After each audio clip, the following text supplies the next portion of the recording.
میرے محترم دوستوں، بزرگوں، عزیزوں، علم اللہ رب العزت کی وہ صفت ہے جس کو اللہ کے تعلق کے بغیر حاصل نہیں کیا جا سکتا، جس کو اللہ کے تعلق کے بغیر حاصل نہیں کیا جا سکتا۔ لوگ کاپیاں لکھ کر، کتابیں لکھ کر یہ سمجھتے ہیں کہ علم آ گیا ہے، حالانکہ کتاب کا علم یہ علم کے نقوش ہیں، یہ علم کے نقوش ہیں، یہ علم کے نقوش ہیں۔ علم کا نور اور علم کی حقیقت صرف اتنی ہے جتنی دل میں اتر جائے، جتنی دل میں اتر جائے۔ علم کا نور اور علم کی حقیقت صرف اتنی ہے جتنی دل میں اتر جائے، اس لیے کہ علم کی غرض اور علم کا تقاضا اللہ کی رضا کے لیے اس کی اطاعت ہے محمد صلی اللہ علیہ وسلم کے طریقے پر۔ یہ علم کا تقاضا ہے، یہ علم کا تقاضا ہے۔ جتنے علم سے یہ تقاضا پورا ہو رہا ہو، بس اس کے پاس اتنا ہی علم ہے، اس کے پاس اتنا ہی علم ہے۔ جتنے علم سے اللہ تعالیٰ کے اوامر اللہ کی رضا کے لیے محمد صلی اللہ علیہ وسلم کے طریقے پر پورے ہو رہے ہوں، اس کے پاس اتنا ہی علم ہے۔ اس لیے کہ عالم کو سارے علم پر اجر نہ ملے گا، عالم کو سارے علم پر اجر نہ ملے گا، اتنے ہی علم کا اجر ملے گا جتنے علم پر اس نے عمل کر لیا، جتنے علم پر اس نے عمل کر لیا، بس اتنا ہی اجر ملے گا جتنے علم پر اس نے عمل کر لیا۔ جس علم پر عمل نہیں کیا، جس علم پر عمل نہیں کیا، وہ علم قیامت میں اس کے خلاف مقدمہ قائم کرے گا، اس کے خلاف مقدمہ قائم کرے گا۔ علم مخالف ہوگا قیامت میں اپنے حاصل کرنے والوں کے لیے، علم جھگڑا کرے گا، اپنے حق کا مطالبہ کرے گا، اللہ کے سامنے علم شکایت بھی کرے گا اور علم شفاعت بھی کرے گا۔ علم قیامت میں، میری بات تو جو سننی پڑے گی، علم قیامت میں شکایت بھی کرے گا اور سفارش بھی کرے گا۔ علم قیامت میں علم حاصل کرنے والوں کے لیے اللہ سے سفارش بھی کرے گا اور اللہ سے شکایت بھی کرے گا۔ یا ربی ان قوم اتخذوا هذا القرآن مہجورا، کہے گا علم اللہ سے کہ اے اللہ، انہوں نے مجھے حاصل کیا مگر انہوں نے مجھ پر عمل نہیں کیا۔ اس لیے فرمایا یہ قرآن، یہ تو قیامت میں تیرے خلاف ہوگا، یا یہ قرآن قیامت میں تیرے لیے شافع ہوگا۔ ہم سمجھتے ہیں کہ حافظ قرآن قرآن کے حفظ کرنے سے جنت کے درجوں پر پہنچ جائے گا، حالانکہ ایک قرآن کا حافظ ہے، ایک قرآن کا محافظ ہے، ایک قرآن کا حافظ ہے اور ایک قرآن کا محافظ ہے۔ ہماری بات توجہ سننا، ایک قرآن کا حافظ ہے، ایک قرآن کا محافظ ہے۔ یہ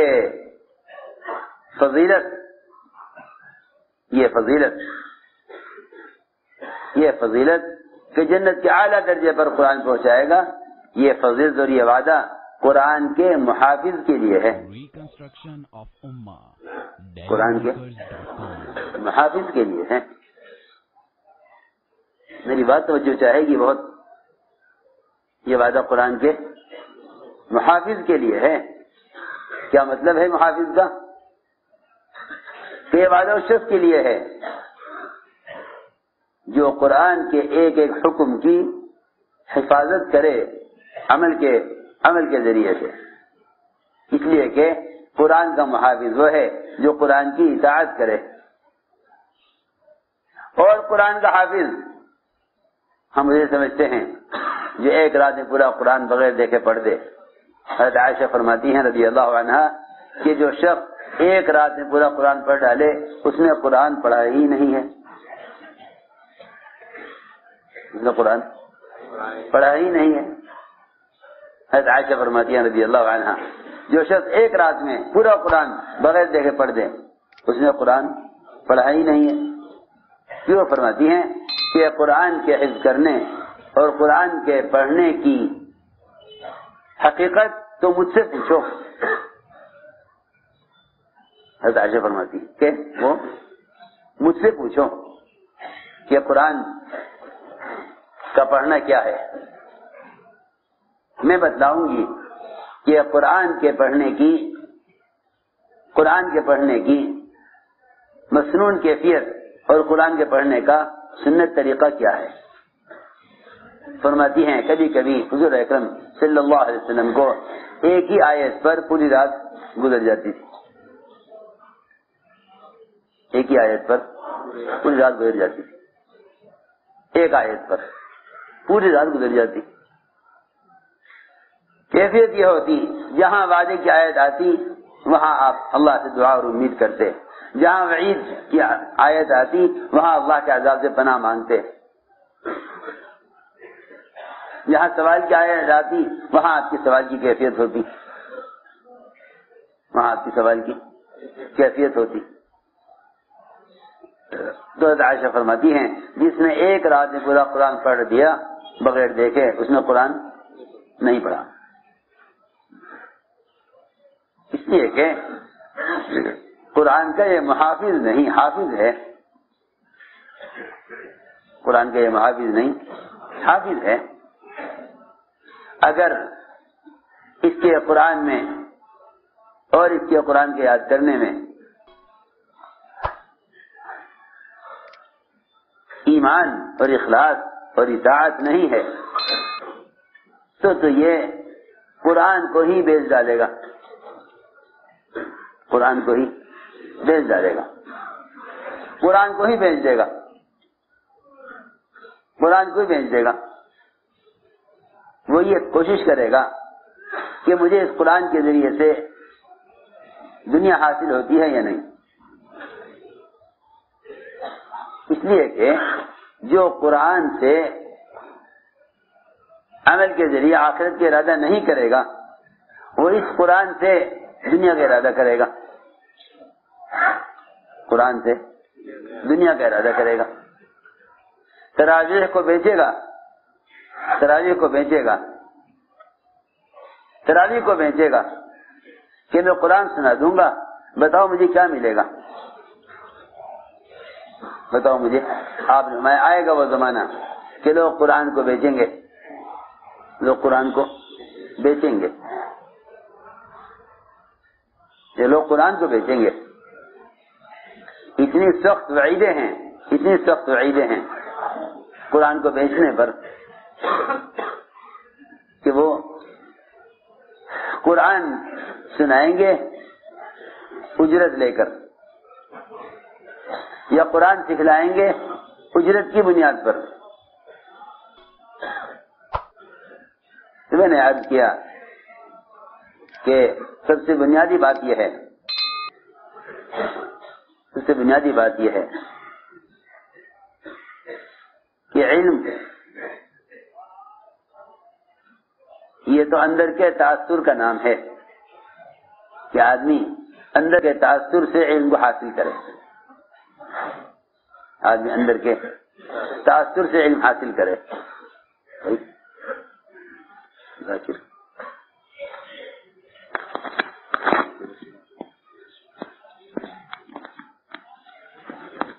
کہ علم اندر کے تاثر سے حاصل کرے. بہت توجہ سے بات سننا. اس لیے کہ صحابہ کرام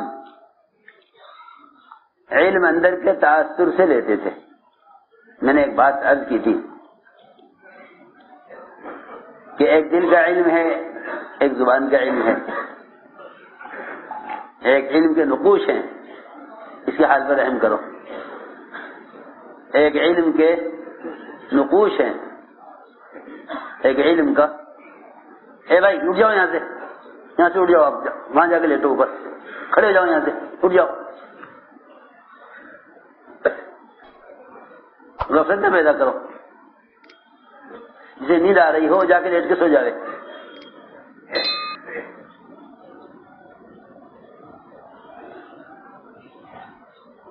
فرمایا کہ علم اندر کے تاثر کا نام ہے.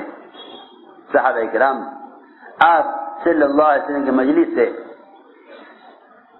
جو علم حاصل کرتے تھے وہ علم اندر کے تاثر سے لیتے تھے, اس لیے کہ علم کا محض معلومات کے طور پر حاصل کر لینا اس سے عمل کی استعداد پیدا نہیں ہوتی, اس سے عمل کی استعداد پیدا نہیں ہوتی جب تک اندر کے تاثر سے علم کو حاصل نہ کیا جائے. مولانا صاحب فرماتے تھے معلومات کا کوئی تاثر نہیں, تاثر یقین کا ہے. معلومات کا کوئی تاثر نہیں, تاثر اصل یقین کا ہے, معلومات کا کوئی تاثر نہیں ہے. میں ایک بات عرض کرتا ہوں, ہمیں ایک چیز کا علم حاصل ہوا,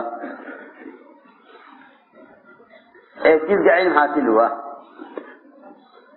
کہ چارپائی کے نیچے سانپ ہے.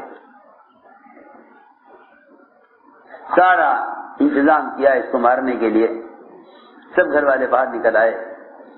جب قریب گئے مارنے کے لیے تو یہ معلوم ہوا کہ نہیں وہ تو رسی ہے,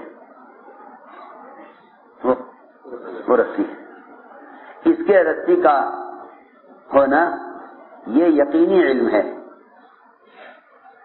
یہ یقینی علم ہے. اس کا رسی کا ہونا یقینی علم ہے. لیکن کبھی اندھیرے میں یہ خیال آیا کہ رسی کی ضرورت ہے, یہ رسی پڑی ہوئی ہے, یہ اسے اٹھا لیا جائے. جیسے ہی ہاتھ بڑھایا تو معلوم ہوا کہ نہیں سانپ ہے.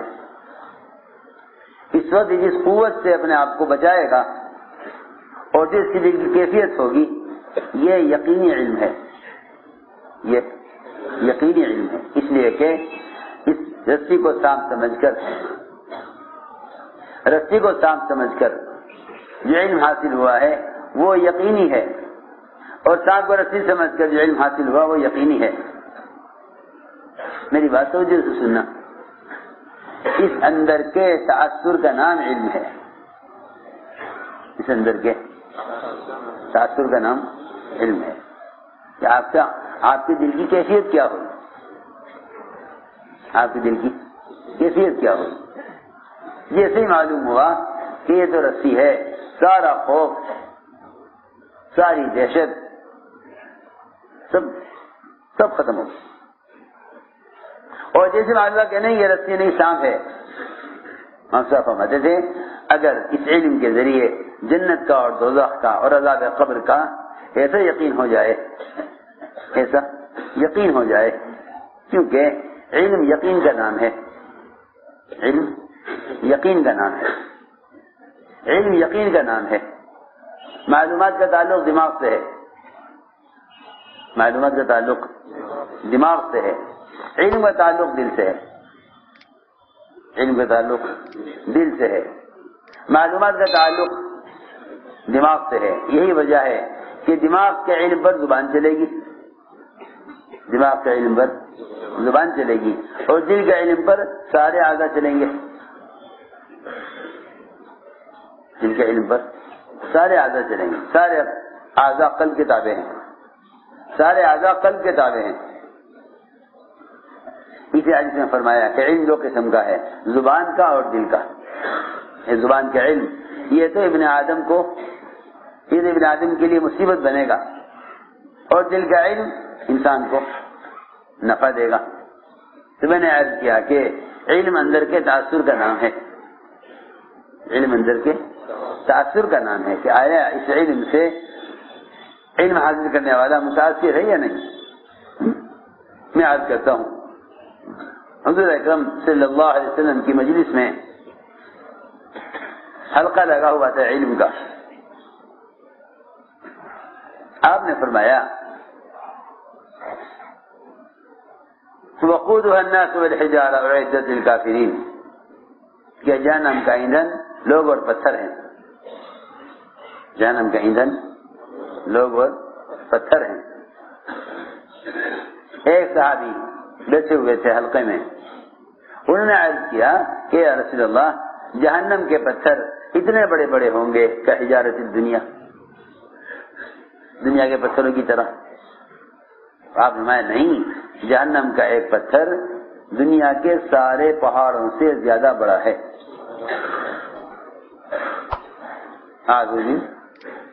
جبال دنیا کلها، دنیا کے سارے پہاڑوں سے بڑا جہنم کا صرف ایک پتھر ہے۔ یہ صحابی سن کر بے ہوش ہو گئے، یہ سن کر بے ہوش ہو گئے، یہ صحابی سن کر بے ہوش ہو گئے۔ حضور اکرم صلی اللہ علیہ وسلم نے ان کے سینے پر ہاتھ رکھا، ان کے سینے میں حرکت تھی، فرمایا ان سے صحابی سے کہ کلمہ پڑھ لو، انہوں نے پڑھا کلمہ لا الہ الا اللہ، اسی میں ان کی وفات ہو گئی۔ آپ نے فرمایا کہ یہ جنت میں داخل ہو گیا، جنت میں داخل ہو گیا، فرمایا جنت میں داخل ہو گیا۔ صحابہ نے عرض کیا کہ یہ خاصیت اور یہ خصوصیت اور یہ درجہ، یہ مقام صرف اسی کا ہے، یہ اس کے علاوہ اور کسی اور کے لیے بھی ہو سکتا ہے کہ اس طرح کلمہ پڑھ کر آدمی جنت میں داخل ہو جائے؟ آپ نے فرمایا کیوں تم نے پڑھا نہیں قرآن میں؟ ذالک لمن خاف مقامی وخاف وعید، کہ جو آدمی میرے عذاب سے ڈرے اور میرے سامنے حاضری کا خوف رکھے، اس کے لیے یہ وعدہ ہے۔ میرے دوستو عزیزو، اسے میں نے عرض کیا کہ علم اندر کے تاثر کا نام ہے، علم اندر کے تاثر کا نام ہے، کہ اللہ تعالیٰ کے عوامر سے دل متاثر ہوں، اللہ کے عوامر سے دل متاثر ہو۔ اس لیے فرمایا کہ اللہ کے بندوں میں سے اللہ سے ڈرنے والے صرف علماء ہیں۔ اس کا مطلب یہ ہے کہ جس کو بھی علم اللہ کا علم حاصل ہوگا، لازم ہے کہ اس کے دل میں اللہ کا خوف ہو، اس کے دل میں اللہ کا خوف اس کے دل میں ہو۔ فرمایا اس کے سوا کوئی بات نہیں ہے، اس کے سوا کوئی بات نہیں کہ اللہ کے بندوں میں سے اللہ سے ڈرنے والے صرف علماء ہیں۔ کیا مطلب علماء کا؟ علماء کا مطلب یہ نہیں کہ جو کامل علم ہو، جو آدمی پورا علم رکھتا ہو، جس کو تھوڑا سا علم ہے یا صرف فرائض کا علم ہے، کہ وہ جانتا ہے کہ نماز، روزہ، حج اور زکوٰۃ اور شاہدینی گواہی دینا یہ اسلام کی پانچ بنیادیں ہیں۔ اگر کسی کے پاس صرف اتنا ہی علم ہے جتنا علم فرض ہے، اس پر بھی عالم کا اطلاق ہوتا ہے، یہ بھی عالم ہے، اس لیے کہ عالم اس کو کہتے ہیں، عالم اس کو کہتے ہیں جو یہ جانتا ہو کہ اللہ تعالیٰ مجھ سے کیا چاہتے ہیں، اللہ مجھ سے کیا چاہتے ہیں۔ عالم اسے کہتے ہیں جو یہ جانتا ہو کہ اللہ مجھ سے کیا چاہتے ہیں۔ کامیاب عالم وہ ہے جو اس بات کو جانتے ہوئے کہ اللہ مجھ سے کیا چاہتا ہے، اللہ کی چاہت کو محمد صلی اللہ علیہ وسلم کے طریقے پر پورا کر دے، وہ عالم کامیاب ہے۔ اور جو عالم یہ جانتا ہے کہ اللہ مجھ سے کیا چاہتے ہیں لیکن اللہ کی چاہت کو پورا نہیں کرتا، فرمایا کہ اس کے لیے جاہل کے مقابلے میں دگنا عذاب ہے، اس کے لیے جاہل کے مقابلے میں دگنا عذاب ہے، اس کے لیے جاہل کے مقابلے میں دگنا عذاب ہے۔ اور انہوں نے عمل نہ کیا اس لیے کہ جانتا نہیں تھا، تم نے عمل کیا حالانکہ تم جانتے تھے۔ ان كنت لا تدری فضل کا مصیبت وان كنت تدری فالمصیبت اعظم، کہ نہ جاننا تو ایک مصیبت ہے، لیکن جانتے ہوئے عمل نہ ہونا یہ اس سے بڑی مصیبت ہے،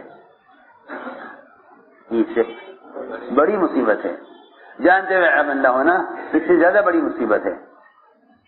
اس لیے فرمایا کہ علم حاصل کرو اللہ کے قرب والے اعمال کے ذریعے، اس لیے کہ علم کا موضوع عمل ہے، علم کا موضوع عمل ہے۔ اگر علم حاصل کر رہے عمل کے بغیر تو گویا تم علم حاصل کرتے ہوئے اگر عمل نہیں کر رہے تو پھر تمہیں علم عمل کے لیے مطلوب نہیں ہے، پھر تو تمہیں علم عمل کے لیے مطلوب نہیں ہے۔ جو آدمی عمل کرتے ہوئے علم حاصل کر رہا ہے، جو آدمی عمل کرتے ہوئے علم حاصل کر رہا ہے، یہ کہ علم اس کی طرف لپک کر آتا ہے، کیونکہ وہ دیکھ رہا ہے کہ یہ میرے تقاضے کو پورا کر رہا ہے۔ جو آدمی عمل میں غافل ہے اور علم حاصل کرنا چاہتا ہے، اس سے علم مستغنی ہو جاتا ہے اور علم اس سے دور ہو جاتا ہے۔ وہ دیکھتا ہے کہ جب اس میں عمل کی طلب نہیں تو ایسے لوگوں کی طرف علم متوجہ نہیں ہوتا۔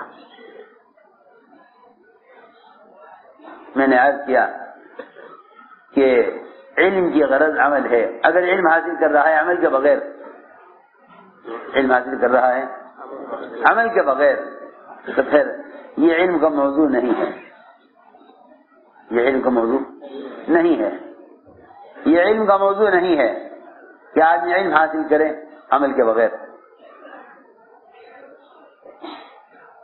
اس لیے فرمایا کہ علم اللہ کے قرب اور اس کے تعلق سے حاصل ہوگا۔ ایک صحابی نے عرض کیا کہ میں سب سے بڑا عالم بننا چاہتا ہوں، سب سے بڑا عالم بننا چاہتا ہوں۔ آپ نے فرمایا اتق اللہ تکن اعلم الناس، کہ تقوی اختیار کر لو، تقوی اختیار کر لو، تم سب سے بڑے عالم ہو جاؤ گے۔ کیا فرمایا؟ تقوی اختیار کر لو، سب سے بڑے عالم ہو جاؤ گے۔ تقوی اختیار کرو، تم سب سے بڑے عالم ہو جاؤ گے۔ اس لیے کہ علم اللہ تعالی کی صفت ہے اور یہ اللہ کے قرب اور اللہ کے خوف کے بغیر حاصل نہیں ہو سکتا، یہ اللہ کے قرب کے بغیر حاصل نہیں ہو سکتا۔ اس لیے سب سے بنیادی سبب علم کے حاصل کرنے کے لیے وہ یہ ہے کہ آدمی ان اعمال کے اندر مشغول ہو جن اعمال سے اللہ کا قرب حاصل ہوتا ہے، جن اعمال سے اللہ کا قرب حاصل ہوتا ہے۔ علم کا گناہوں کے ساتھ کوئی جوڑ نہیں ہے، علم کا گناہوں کے ساتھ کوئی جوڑ نہیں، اس لیے کہ علم سراسر نور ہے، علم سراسر نور ہے، اور معصیت اور گناہ سراسر ظلمت ہے۔ گناہ اور معصیت سراسر ظلمت ہے اور علم نور ہے، علم نور ہے، اس نور کا اس ظلمت کے ساتھ کوئی جوڑ نہیں ہے۔ اس لیے ہم نے عرض کیا کہ لوگ علم حاصل کرتے ہیں لیکن گناہوں کے ساتھ، علم حاصل کرتے ہیں گناہوں کے ساتھ، علم حاصل کرتے ہیں گناہوں کے ساتھ، یا علم حاصل کرتے ہیں اللہ کے ذکر کے بغیر۔ حالانکہ اللہ نے قرآن میں علماء کو علماء نہیں بلکہ علماء کو اہل ذکر کہا ہے، علماء کو اہل ذکر، لوگ علماء کو اہل ذکر۔ اس زمانے میں تو لوگوں نے تقسیم کر دیا کہ یہ ذکر والے ہیں، یہ علم والے ہیں، یہ تبلیغ والے ہیں۔ نبوت کے زمانے میں یہ شعبے تقسیم نہیں تھے،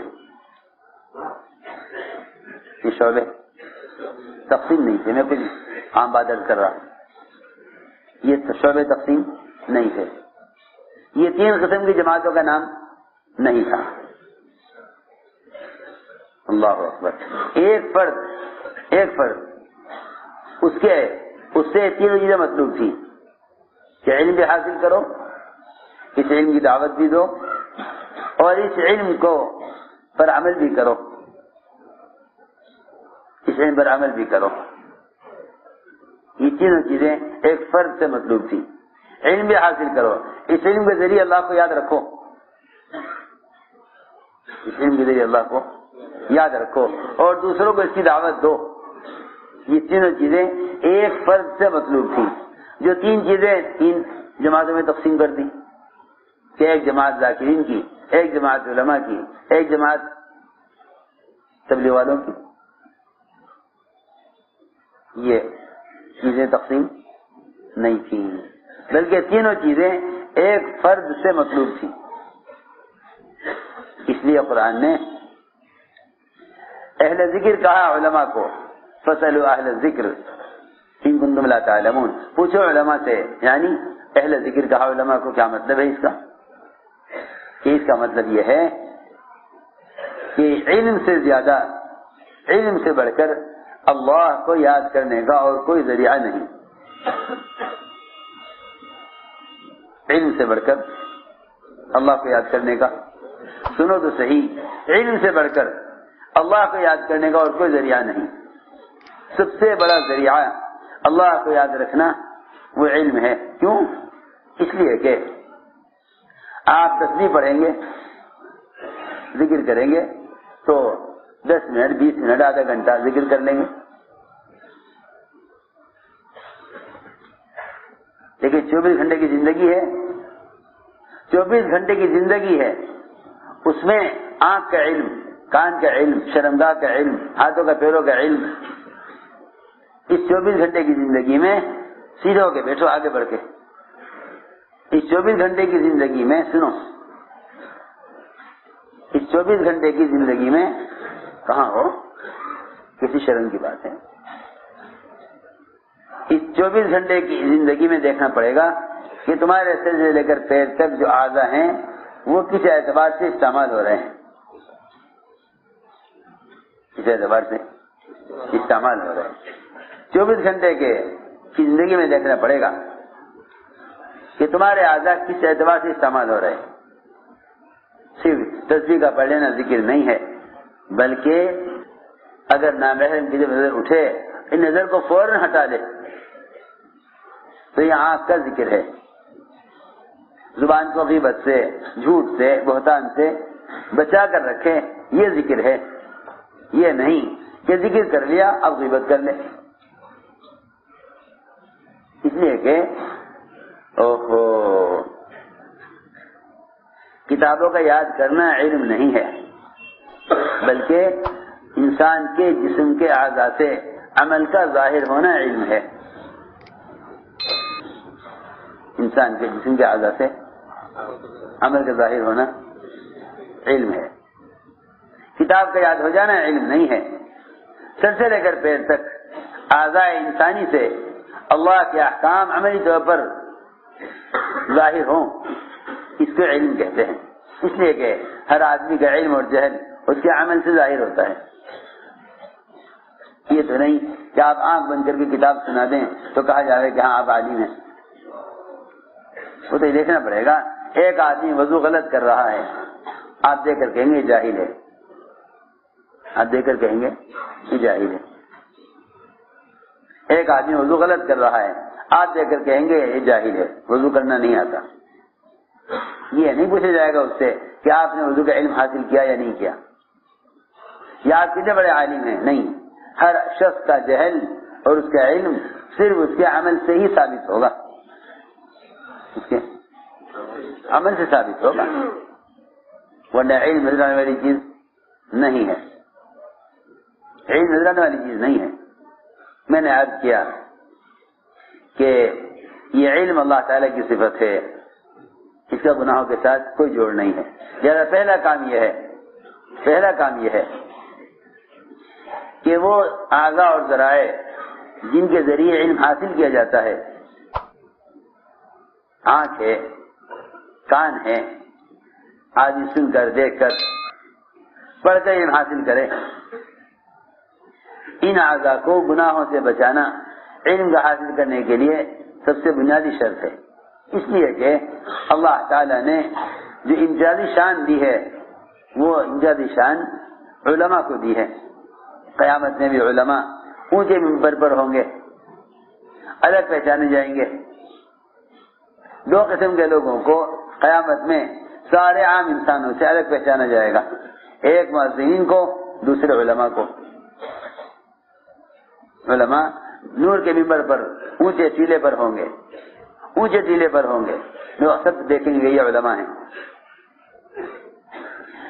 اسی طرح مؤذنین، ان کی گردنیں اونچی ہوں گی، لوگ پہچان لیں گے کہ دنیا میں اذان دینے والے یہ لوگ تھے۔ تو میں نے عرض کیا کہ قیامت میں علماء کی امتیازی شان ہوگی، دنیا میں بھی علماء کا امتیاز صرف تقوی سے ہے، علماء کا امتیاز صرف تقوی سے ہے، علماء کا امتیاز اور ان کی شان صرف تقوی سے ہے۔ اللہ نے قرآن میں شرط لگائی ہے، ان تتقوا اللہ یجعل لکم فرقانا، ان تتقوا اللہ یجعل لکم فرقانا، کہ ہم تمہیں امتیازی شان دیں گے تقوی کی شرط پر، امتیازی شان دیں گے ہم تمہیں تقوی کی شرط۔ سنو غور سے بات، حضرت عمر رضی اللہ تعالیٰ عنہ کے نام کے ساتھ فاروق کا لفظ لگتا ہے، فاروق کا لقب، عمر فاروق، عمر فاروق کیوں؟ اس لیے کہ عمر رضی اللہ تعالیٰ عنہ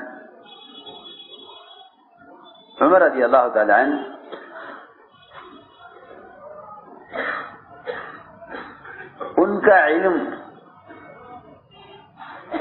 اس اعتبار سے نہیں تھا جیسا ہمارا آپ کا حال ہے کہ ایک کتاب کو ذہانت سے دماغ سے یاد کر لیتے ہیں اور پھر حوالے دے دے کر بتا دیتے ہیں فلاں کتاب کے فلاں سے یہ لکھا ہوا ہے، فلاں کتاب کے فلاں سے یہ لکھا ہوا ہے۔ ان کا علم ایسا نہیں تھا۔ اس زمانے میں تو بڑا عالم سے کہا جاتا ہے کہ زیادہ معلومات ہو، حالانکہ حقیقت یہ ہے کہ عمر رضی اللہ عنہ کا علم ایسا تھا کہ ان کا علم ایک حلال اور جائز اور ایک نفع کی چیز کے بھی مفاسد، اس کے نقصانات حضرت عمر کو دکھلاتا تھا اور نظر آتا تھا ان کو۔ میری بات بہت توجہ سننی پڑے گی۔ حضرت عمر کا علم ایسا تھا کہ ایک حلال اور نفع کی چیز، حلال اور نفع کی چیز، اس کے نقصانات حضرت عمر رضی اللہ عنہ دیکھا کرتے تھے، اس کے نقصانات حضرت عمر دیکھا کرتے تھے، ایسا حضرت عمر کا علم تھا۔ بلکہ یہاں تک فرماتے ہیں کہ اگر تمام اہل زمین کا علم ترازو کے ایک پلڑے میں رکھ دیا جائے، تمام اہل زمین کا، پوری دنیا کے علماء کا علم ایک پلڑے میں رکھا جائے اور صرف حضرت عمر کا علم ایک پلڑے میں ہو تو حضرت عمر کا علم جھک جائے گا اور بھاری پڑ جائے گا حضرت عمر کا علم سارے علماء کے علم کے مقابلے میں۔ ایسے عمر کا علم، ایسا حضرت عمر کا علم۔ کیوں؟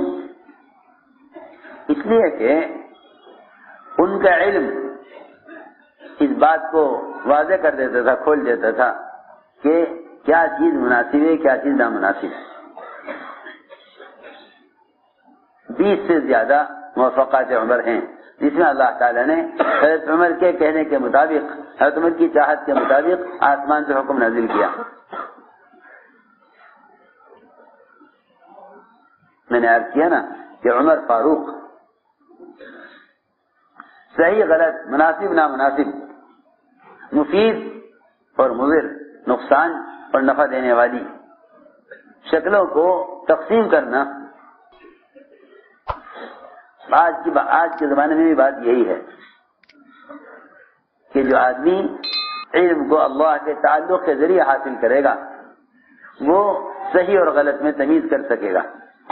ان تتقوا اللہ یجعل لکم فرقانا، اگر تم علم حاصل کر رہے ہو تقوی کے ساتھ تو اللہ تعالیٰ تمہیں اس علم کے ذریعے تمہیں امتیازی شان دے گا، اور اگر تمہارے اندر تقوی نہیں ہے تو یہ تو اس علم پر عمل نہ ہوگا، یا لوگ تقوی نہ ہونے کی وجہ سے علم کے ذریعے دنیا حاصل کریں گے۔ سنو توجہ سے بات، آپ نے فرمایا ہر امت میں ایک ملہم ہوتا ہے جس کو اللہ تعالی کی طرف سے صحیح بات الہام کی جاتی ہے، اور میری امت کا ملہم اور میری امت کا محدث عمر ہے۔ عمر رضی اللہ عنہ نے دیکھا شراب حلال ہے، جائز ہے، سب پیتے ہیں پلاتے ہیں، تمام صحابہ کی تقریبات میں شراب چلتی تھی۔ چند صحابہ ہیں جو شراب نہیں پیتے تھے، وہ بھی اپنی طبیعت کی وجہ سے،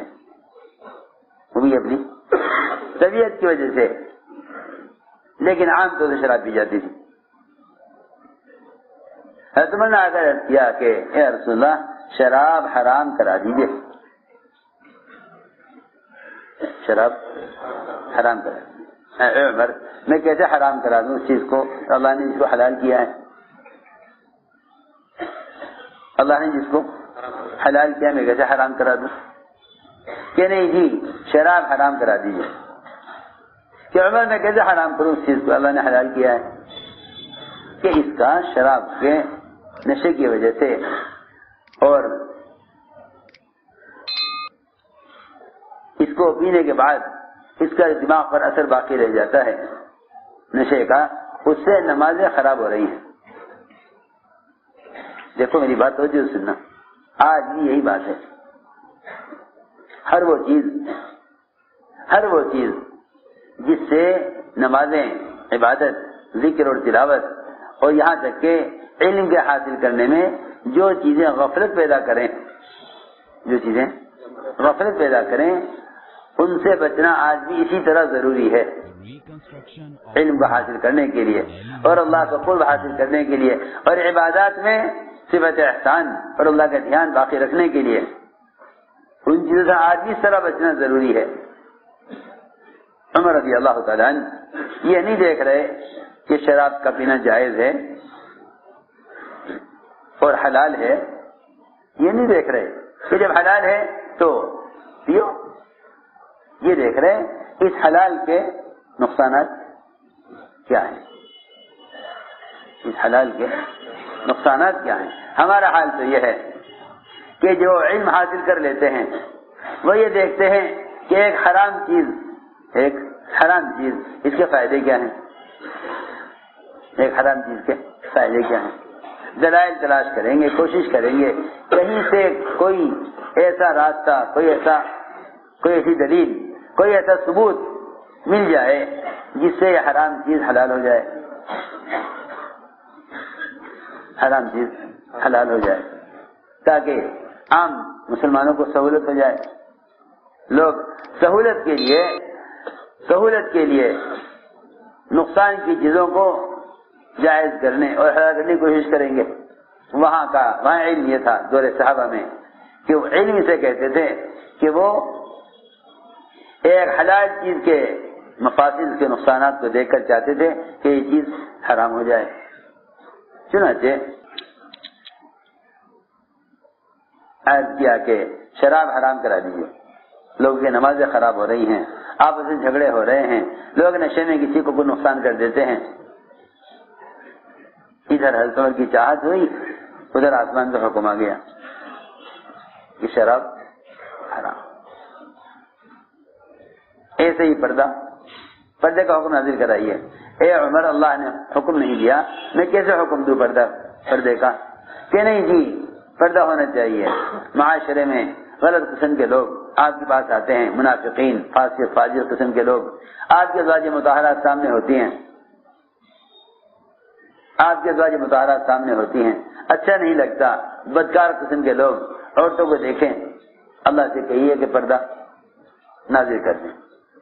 حضرت فرماتے ہیں یہ میں کہہ کہ وہاں سے ہٹا نہیں تھا کہ آسمان سے حکم آ گیا عورتوں کے لیے پردہ کرنے کا۔ میں نے عرض کیا کہ علم تو عالم کی زندگی کو جاہل کی زندگی کے مقابلے میں بالکل ایسا ممتاز کر دے گا، ایسا ممتاز کر دے گا کہ اس کی عملی زندگی سے لوگ علم حاصل کریں گے۔ اب تو سارے علم کتابوں میں ہے، اب تو سارے علم کتابوں میں ہے۔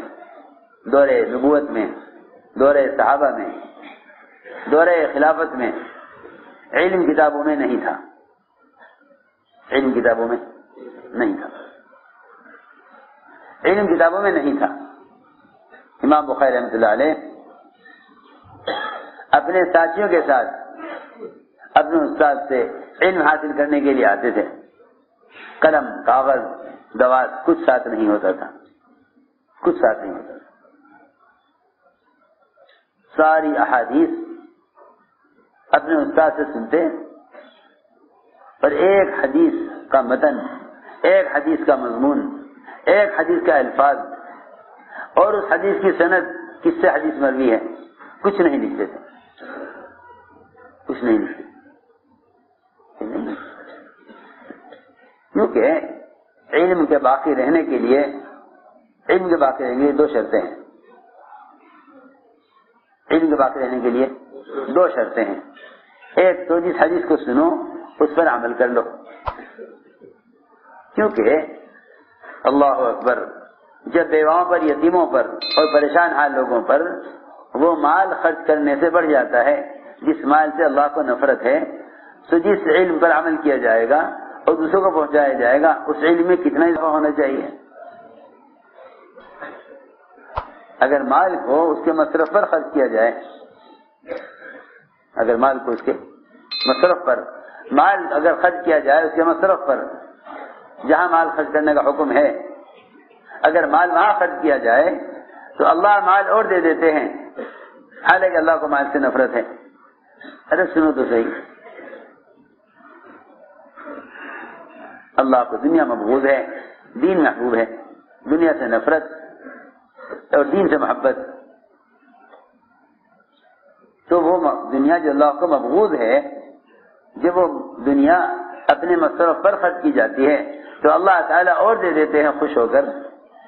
تو اسے اندازہ کرنا چاہیے کہ جو علم اللہ کو محبوب ہے، اگر اس علم کو اس کے مصرف پر رکھا جائے، اس پر عمل کیا جائے تو اللہ کی طرف سے علم کتنا زیادہ ملے گا۔ میں نے عرض کیا کہ اللہ سے علم کے لینے کا اصل ذریعہ یہ تھا کہ تم جو سنو اس پر عمل کر لو، جو سنو اس پر عمل کر لو تو علم باقی رہے گا، جو سنو اس پر عمل کر لو تو علم باقی رہے گا۔ دوسری بات یہ ہے کہ جو علم حاصل کرو اس کو دوسروں تک پہنچا دو، اس کو دوسروں تک پہنچا دو۔ تبلیغ اور تعمیل، تبلیغ اور تعمیل، عمل کرنا اور دوسروں کو پہنچانا، اس سے بڑھ کر علم کے محفوظ ہونے اور بڑھنے کا اور کوئی ذریعہ نہیں ہے۔ میری بات توجہ سننی پڑے گی۔ اگر علم حاصل کر کے دوسروں تک نہیں پہنچاتا، دوسروں تک نہیں پہنچاتا تو یہ علم ایسے ضائع ہو جائے گا جیسے آدمی مال حاصل کر لے لیکن اس مال کو ورثہ پر اور اس مال کو ان پر خرچ نہ کرے جن کا اس کے ذمہ حق ہے، تو اللہ تعالیٰ اس سے مال کو چھین لیتے ہیں۔ ارے سنو تو صحیح، ایسے ہی علم بھی بڑھتا ہے اس علم کو دوسروں پر خرچ کرنے سے، اس لیے کہ جب ورثہ کو مال، جب ورثہ تک مال کو پہنچانے سے مال میں اضافہ ہو سکتا ہے، تو پھر اس علم کو مجھ تک پہنچانے سے اللہ کی طرف سے علم میں کتنا اضافہ ہوگا۔ میں نے عرض کیا کہ امام بخاری رحمۃ اللہ علیہ کوئی حدیث لکھتے نہیں تھے۔ ان کے ساتھیوں نے کہا کہ کیا فائدہ آپ کے درس میں آنے سے، کیا فائدہ آپ کے درس میں آنے سے، آپ کچھ لکھتے نہیں۔ امام آپ کے استاد احادیث بیان کرتے ہیں متن کے ساتھ اور حدیث کی تشریح کرتے ہیں، آپ کچھ بھی نہیں لکھتے، کیا فائدہ اس وقت ضائع کر رہے ہیں آپ، کوئی جواب نہیں دیتے، کوئی جواب نہیں دیتے۔ ایک عرصہ گزر گیا ایسے ہی، چنانچہ ایک دن ان کے ساتھیوں نے انہیں گھیر لیا اور یہ کہا کہ اچھا آج بتاؤ آپ نے کیا سیکھا؟ سب کتابیں لے کر ہاتھ میں کاپیاں لے کر کہ ہمارے پاس سب کچھ ہے، اس لیے کہ علم تو صرف وہ ہے جو مومن کے اپنے اندر اتر جائے اور عمل سے وہ ظاہر ہو جائے۔ جو کتابوں میں علم ہے وہ تو کتاب سے کتاب میں نقل ہوا ہے، کتاب سے کتاب میں منتقل ہوا ہے، کتاب سے کتاب لکھ دی، ایک کتاب میں سے لے کر دوسری کتاب لکھ دی، اس کتاب سے ایک اور کتاب لکھ دی، اس کا حوالے دے دیا، اس کو لوگ سمجھتے ہم بھی عالم ہیں، کتاب لکھ دی۔ اللہ اکبر۔ امام بخاری رحمۃ اللہ علیہ نے جتنی بھی حدیثیں اپنے استاد سے سنی تھی ان ساری احادیث کے متن کو بیان کرنا پڑھنا شروع کر دیا اور ہر حدیث کی سند جس طرح استاد سے سنی تھی سب بیان کر، ایک حدیث نہیں چھوڑی، ایک حدیث نہیں، سب بیان کر۔ لوگوں نے امتحان لینے کے لیے اور ان کو پھنسانے کے لیے اور لاجواب کرنے کے لیے ایک حدیث کی غلط سند بیان کی کہ دیکھیں کیا کہتے ہیں۔ امام صاحب نے سن کر کہا کہ نہیں، یہ سند حدیث کی نہیں ہے، یہ سند حدیث کی نہیں ہے، تم غلط بیان کر رہے ہو۔ تو میرے دوستوں عزیزوں، اس لیے میں نے عرض کیا کہ علم کا تعلق تو عبادت اور تقوی سے ہے، علم کا تعلق عمل سے ہے۔ اس لیے میں نے عرض کیا کہ علم حاصل کرنے کے لیے سب سے پہلی شرط یہ ہے کہ تقوی اختیار کرو، تقوی اختیار کرو اور اپنے اعضاء کو اللہ کے ذکر پر اور اپنے اعضاء کو اللہ کی یاد میں استعمال کرو، اس لیے کہ جو اعضاء گناہ میں استعمال ہوتے ہیں وہ علم کے لیے استعمال نہیں ہوتے، جو راستے گندگی کے لیے استعمال ہوتے ہیں وہ اچھے کام کے لیے استعمال نہیں ہوتے۔ آپ دیکھیں انسان کے اعضاء، دایاں ہاتھ اچھے کام کے لیے، بایاں ہاتھ استنجے کے لیے، اس طرح اللہ نے تقسیم کیا ہے بدن کو، دو ہی ہاتھ ہیں صرف، ایک اچھے کاموں کے لیے، ایک برے کاموں کے لیے۔ دیکھو دوسرے،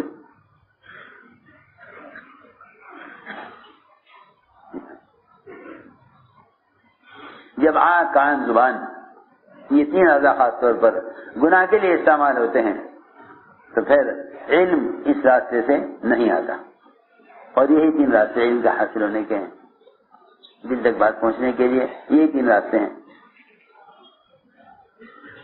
اس لیے میرے دوستوں عزیزوں کا علم حاصل کرو اللہ کے تعلق سے، علم حاصل کرو اللہ کے تعلق سے، علم حاصل کرو اللہ کے تعلق سے، علم حاصل کرو اللہ کے تعلق سے، وہ اعمال کرو جس سے اللہ کا قرب حاصل ہو، وہ اعمال کرو جس سے اللہ کا قرب حاصل ہو۔ اس لیے فرمایا کہ علم دو قسم کا ہے، زبان کا اور دل کا۔ زبان کا علم یہ تو ابن آدم کے لیے مصیبت بنے گا، اور دل کا علم اس کو نفع دے گا، دل کا علم اس کو نفع دے گا۔ میرے دوستوں عزیزوں، علم کے ذریعے امت کو جہالت سے نکالنا ہے، اس لیے کہ امت اس جہالت میں پڑ گئی کہ امت نے ہر چیز کو علم سمجھ لیا۔ اس کو اچھی طرح یاد رکھو، علم صرف اس کو کہتے ہیں کہ اللہ تعالی ہم سے کیا چاہتے ہیں، اللہ تعالی ہم سے کیا چاہتے ہیں. اس زمانے میں سب سے بڑی جہالت یہ ہے کہ علم اور فن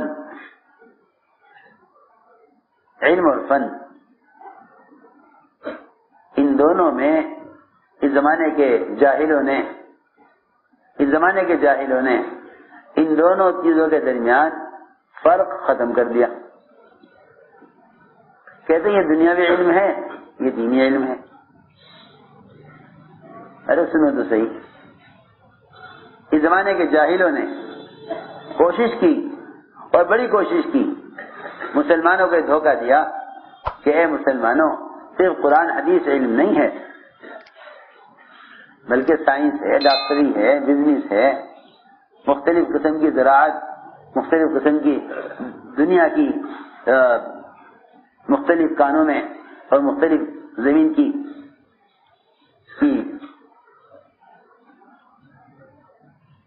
جو ہے سطح میں اتر کر مختلف چیزوں کی ریسرچ اور تحقیقات، یہ سب علم ہے. یہ سب علم ہے. سب سے بڑا دھوکہ جو لگا مسلمانوں کو، جس میں غیر کامیاب ہو گئے اور مسلمان بہک گیا اور غیر کامیاب ہو گئے، وہ سب سے بڑا دھوکہ یہ لگا کہ صرف قرآن حدیث علم نہیں ہے، بلکہ کائنات کے مختلف شکلوں میں ریسرچ اور کائنات کی مختلف شکلوں میں تحقیق کرنا یہ بھی علم ہے. ہم گزر رہے تھے ایک علاقے سے، وہاں دیکھا تو ایک بڑی لمبی چوڑی عمارت تھی، بہت دور تک اس کی باؤنڈری، اس کی دیوار پر حدیثیں لکھی ہوئی تھی علم سے متعلق، جتنی بھی کے فضائل اور احادیث ہے وہ دیوار کے اوپر بڑی خوبصورت انداز سے لکھی ہوئی تھی. ہم دیکھتے رہے، بہت لمبی دیوار تھی، اس کی باؤنڈری. یہ کیا ہے؟ مدرسہ ہے؟ دینی مدرسہ ہے کہ نہیں؟ جی دینی مدرسہ تو ہمارے ملک میں کہیں بھی نہیں ہے. یہ کیا ہے؟ کہنے گے جی یہ تو یونیورسٹی ہے. کیا ہے؟ یونیورسٹی ہے. نہیں بھائی، اس میں تو ساری حدیثیں لکھی ہوئی ہیں علم سے متعلق. کہ جی ہاں اسی نے تو لکھی ہیں. یہ بھی علم ہے، یہ بھی علم ہے. اچھا، کیا مسلمان پلٹ کر قارون کے مزاج کی طرف جا رہا ہے؟ قارون نے اس زمانے کے اعتبار سے اپنے تجربات اور اپنی مادی شکلوں کو استعمال کر کے جو مال کمایا تھا، قارون نے اس زمانے کی مادی شکلوں کو استعمال کر کے جو مال کمایا تھا، قارون یہ کہتا تھا کہ میرے پاس ایک علم ہے جس سے میں نے یہ مال حاصل کیا ہے. میرے پاس ایک علم ہے جس سے میں نے یہ مال حاصل کیا ہے. موسیٰ علیہ السلام نے کہا کہ نہیں، علم یہ نہیں، یہ تیرے پاس ہے. علم وہ ہے جو ہم لے کر آئے ہیں اللہ کی طرف سے. تو کھیل رہے، دھیان سے سنو بات. علم ہے جو ہم لے کر آئے اللہ کی طرف سے. میری بات توجہ سننی پڑے گی بہت.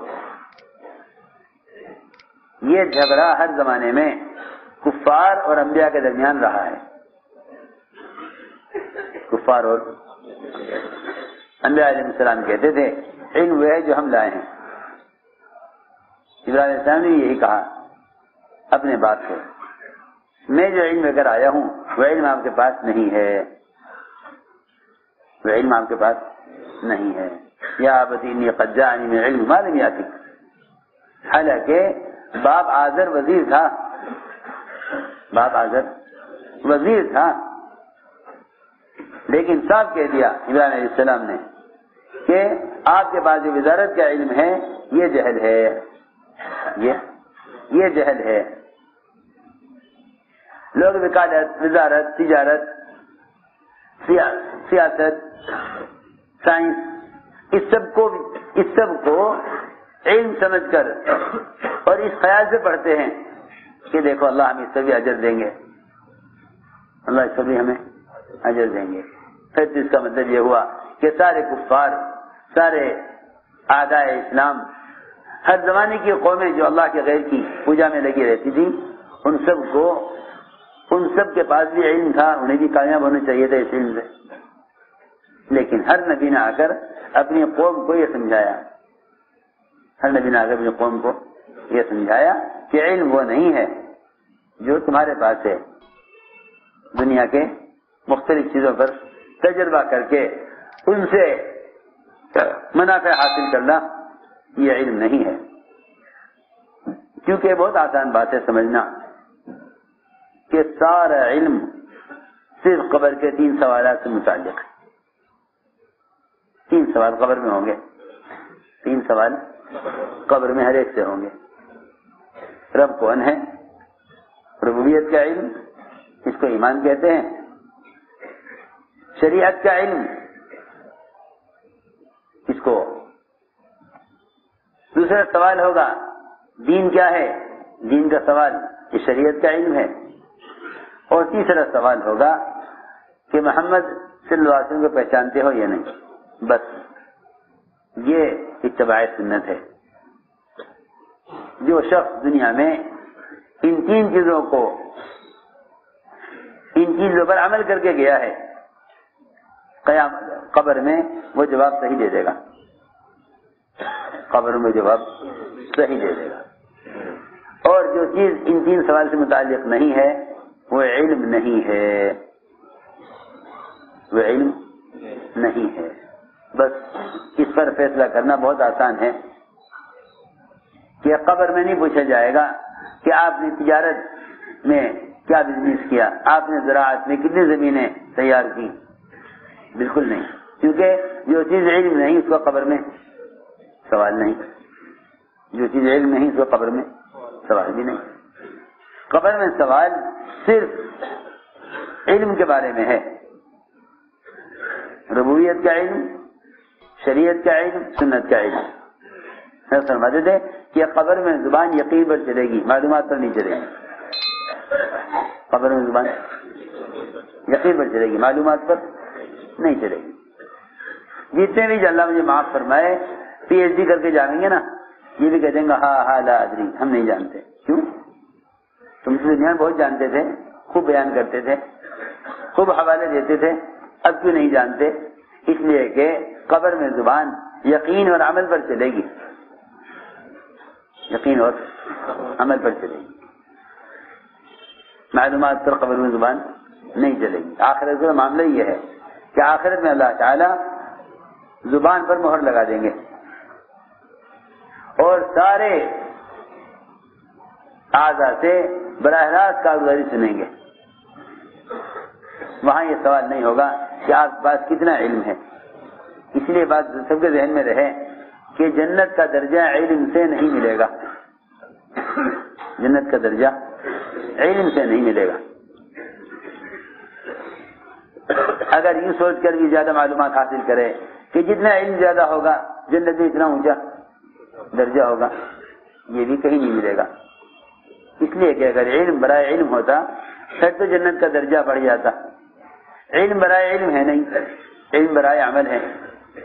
اس لیے جنت کا داخلہ تو اللہ کے فضل سے ہوگا، صحیح حدیث ہے، جنت کا داخلہ اللہ کے فضل سے ہوگا، لیکن درجہ عمل کے بقدر ہوگا، درجہ عمل کے بقدر.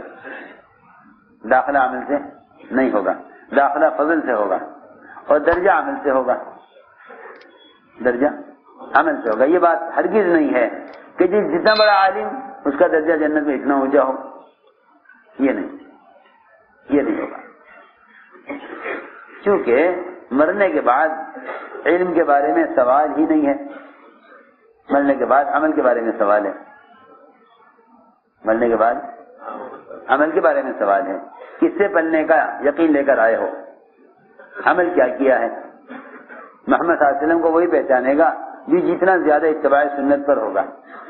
جس کی ظاہری زندگی خلاف سنت ہے، وہ قبر میں آپ کو پہچاننے سے انکار کر دے گا کہ میں نہیں جانتا یہ کون ہے، میں نہیں جانتا یہ کون ہے، کیونکہ وہاں علم پر سوال، علم پر جواب نہیں دیا جائے گا، وہاں جو جواب دیا جائے گا عمل پر دیا جائے گا۔ میں نے عرض کیا کہ امت اس جہالت کی شکار ہوئی کہ وہ سمجھے کہ جو چیز سیکھی جائے وہ علم ہے، جو چیز سیکھی جائے، حالانکہ کتنی صاف بات ہے کہ علم صرف وہ ہے جو ہم سے ہمارا رب چاہتا ہے، وہ بھی محمد صلی اللہ علیہ وسلم کے طریقے پر۔ تو قارون نے یہ کہا کہ میرے پاس ایک علم ہے جس سے میں نے یہ دنیا بنائی ہے اور یہ دنیا جمع کی ہے۔ ان کے مقابلے میں اللہ نے قرآن میں علماء انہیں کہا جنہوں نے عمل پر ملنے والے اجر کو قارون کی مالیت کے مقابلے میں بہتر کہا۔ یہاں سے معلوم ہوا کہ علماء کون ہیں، یہاں معلوم ہوا کہ علماء کون ہیں۔ قرآن کہہ رہا ہے وقال الذین اوتوا العلم، علماء نے کہا کہ عمل پر ملنے والا اجر قارون کی مالیت سے بہتر ہے۔ کہا ویلکم، ارے ہلاکت ہو تمہاری، اللہ کی طرف سے عمل پر ملنے والا اجر یہ قارون کی مالیت سے کہیں زیادہ بہتر ہے۔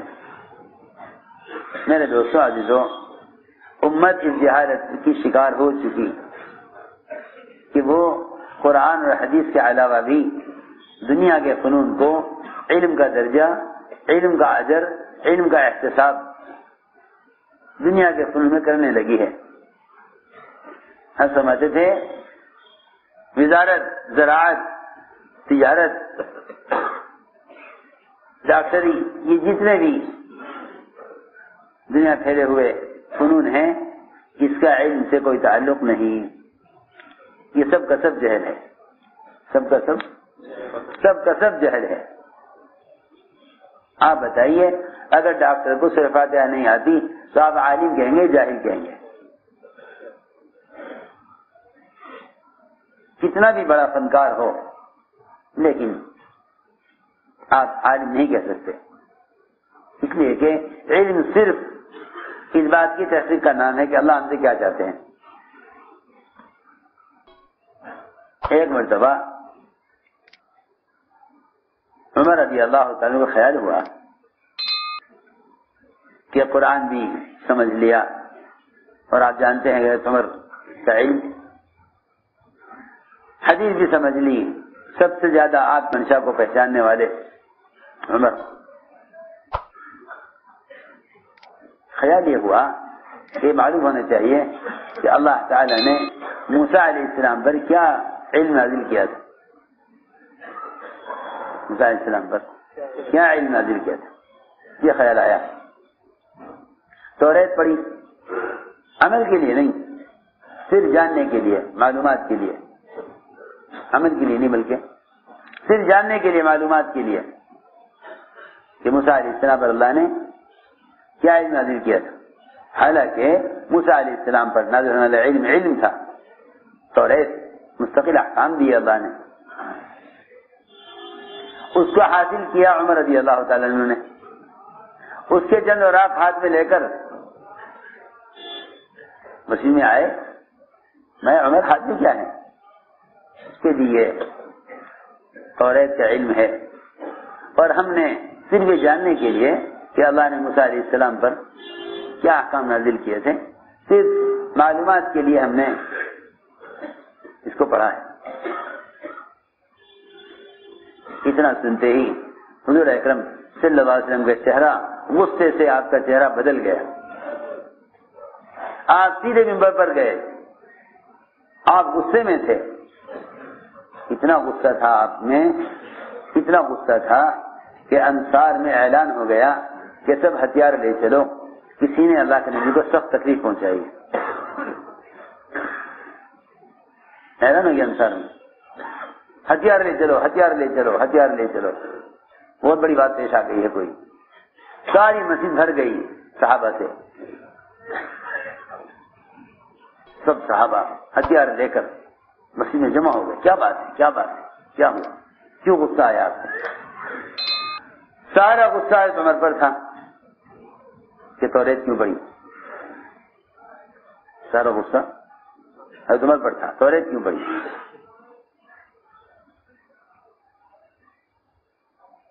آپ نے فرمایا کہ آج موسیٰ علیہ السلام زندہ ہو کر آ جائیں، ان کے لیے نجات کا کوئی راستہ نہیں سوائے میرے طریقے کے، اور اگر تم نے ان کے طریقے پر عمل کیا، حالانکہ عمر رضی اللہ عنہ نے توریت عمل کرنے کے لیے نہیں پڑھی، لیکن کیوں؟ اس لیے کہ علم کا تقاضا معلومات کا حاصل کرنا نہیں، عمل کرنا ہی علم کا تقاضا ہے. اس لیے آپ کو غصہ آیا کہ جب اس پر عمل نہیں تو اس کو کیوں حاصل کیا، اس پر عمل نہیں. یہ کیا مطلب اس کا کہ ہم نے عمل کے لیے پڑھ رہے ہیں، ہم تو معلومات کے لیے پڑھ رہے ہیں کہ نہیں، معلومات تو موضوع ہی نہیں ہے. علم کا تقاضا تو عمل ہے. جو علم منسوخ ہو چکا، جو علم منسوخ ہو چکا ہے، تم نے اس علم کو کیوں حاصل کیا؟ آپ نے فرمایا آج موسیٰ علیہ السلام زندہ ہو کر آ جائیں، ان کے لیے کوئی راستہ ہدایت کا نہیں، نجات کا نہیں سوائے میرے طریقے کے، اور اگر تم نے ان کے طریقے پر عمل کیا تم گمراہ ہو جاؤ گے. آپ نے فرمایا یہ قرآن کیا تمہارے لیے ہدایت کے لیے کافی نہیں ہے، واضح روشن کتاب. عمر رضی اللہ تعالیٰ سمجھ گئے سارا غصہ مجھ پر ہے. رضیت باللہ رب والاسلام دینا، کہ میں اللہ کو رب بنا کر اور آپ کے لائے ہوئے طریقے کو اپنا دین اور مذہب بنا کر راضی ہوں. آپ اندازہ کریں جو چیز علم ہے اور موسیٰ علیہ السلام پر نازل کی گئی ہے اس کو عمر جیسے عالم نے سیکھ لیا، سارا قرآن حدیث کا علم حاصل کرنے کے بعد اس پر اللہ کے نبی کو اتنا غصہ آ رہا. تو جو چیز علم ہی نہیں ہے سرے سے، دنیا کے فنون اور مختلف قسم کے انسانی تجربات، انہیں آدمی حاصل کر کے سمجھے کہ میرے پاس بھی علم ہے اور اللہ کے رسول کے لائے ہوئے علم سے جاہل رہے، تو قیامت میں اللہ کے نبی کو کتنا غصہ آئے گا. جب عمر جیسے عالم پر غصہ آ رہا ہے علم حاصل کرنے کی وجہ سے، جو علم موسیٰ علیہ السلام پر نازل کیا گیا، اس سے اندازہ کرنا چاہیے. تو میں نے عرض کیا دوستو، سب سے بنیادی بات یہ ہے کہ علم حاصل کرو، علم حاصل کرو، اس لیے کہ علم سیکھنے سے آتا ہے. کوئی اپنی ماں کے پیٹ سے عالم پیدا نہیں ہوتا، کوئی ماں کے پیٹ سے عالم پیدا نہیں ہوتا، علم سیکھنے سے آتا ہے. اور صحابہ کرام باوجود فقر اور تنگی کے علم حاصل کرتے تھے. اس زمانے کے لوگوں کی ناکامی کی اور جہالت کی وجہ یہ ہے کہ وہ سمجھتے ہیں پہلے اسباب اختیار کریں، پھر وہ اسباب علم پر لگائیں تاکہ علم حاصل ہو. حالانکہ آپ دیکھیں گے کہ صحابہ کے زمانے میں جو جتنا بڑا فقیر محتاج تنگ دست، اتنا ہی بڑا فقیر اور عالم، اتنا ہی بڑا فقیر اور عالم. کیونکہ وہ یہ جانتے تھے کہ جتنا مال بڑھے گا اور جتنے مال کے کمانے کے اسباب بڑھیں گے اتنی ہی علم سے مشغولی اور علم سے غفلت ہو جائے گی. حضرت فرمایا کرتے تھے کہ اس دوسری غلام ابو ہریرہ نے تو تھوڑی سی مدت میں اتنی حدیثیں یاد کر لی، اور ہمیں تو بازار کے چکروں نے، بازار کی مشغولی نے علم سے محروم کر دیا. حضرت جیسا عالم یہ کہتا تھا، حضرت جیسا عالم وہ یہ کہتا تھا، حضرت جیسا عالم یہ کہتا تھا کہ ابو ہریرہ نے تو اس دوسری غلام نے تھوڑی مدت میں اتنا علم حاصل کر لیا، کیونکہ کوئی کام نہیں تھا سوائے علم حاصل کرنے کے. مستقل علم کے ماحول میں، مستقل آپ کی مجلس میں حضرت فرمایا کرتے تھے ہمیں تو بازار کی مشغولی نے علم سے محروم کر دیا.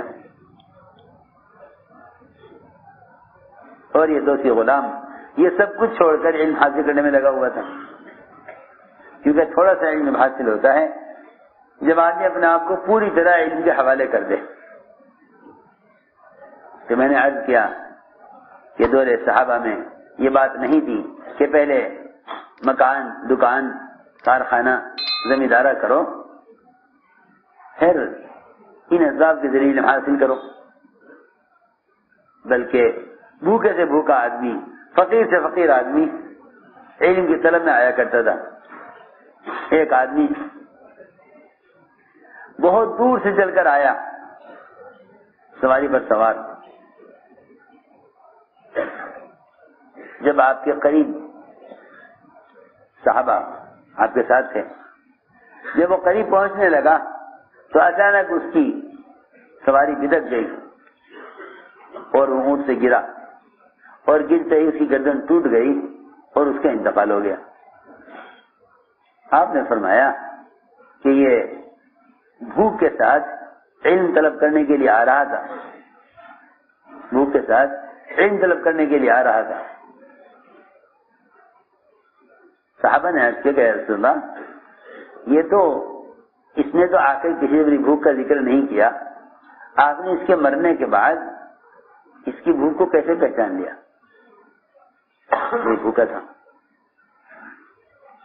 اس